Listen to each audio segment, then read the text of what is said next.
Deep thoughts about bikes and life with Lindsay and Meredith. Welcome to Deep Thoughts about bikes and life. I'm Lindsay. And I'm Meredith. Today we're addressing a question we get asked all the time while working with new mountain bikers. How do I choose my first real mountain bike to buy? We understand the many options to consider when buying your first bike can be overwhelming. Minion DHR, DHF, 2.3, 2.5, 2.6, 27.5, 650B, 29er, wagon wheels, boost, super boost, XT, LX, SEX. But based on our professional experience, we think some things are important and some things aren't worth stressing over. First and foremost, like all things in life, with bikes, size matters. Oh, snap! Whatever bike you're thinking of buying, if you can, test ride it first. You don't want a bike that's too big or too small. You should be able to get on and off the bike comfortably, and you should be able to reach the handlebars without being too stretched out or feeling cramped. When it comes down to it, the three big decisions you'll have to make are wheel size, frame material, and amount of suspension. Okay, number one. How do you decide between 27.5 and 29-inch wheels? But how am I to know the good side from the bad? You will know. It's kind of like asking someone about their underwear. Boy shorts or bikini? Well, Bottom line is, they both get the job done, and it boils down to personal preference. Boom. boom. On to number two. The carbon versus aluminum dilemma.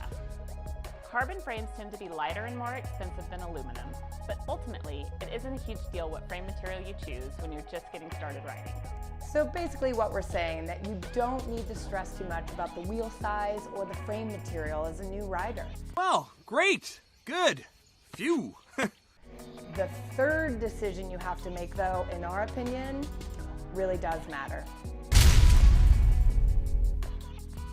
Hardtail versus full suspension. Dun dun dun. Boing, boing, boing. Boing.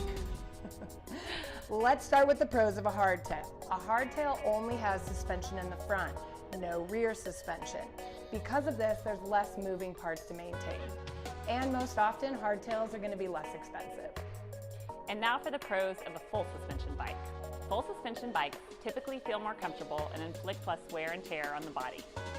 They absorb obstacles better, giving you more control and room for error. Plus, there's an added level of safety because you don't get bounced around as much.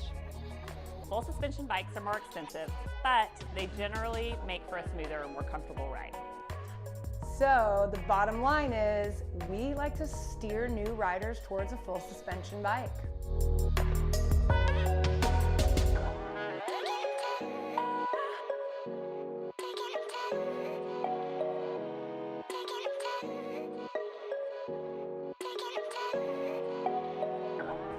Now, Lindsay, how much suspension do you recommend?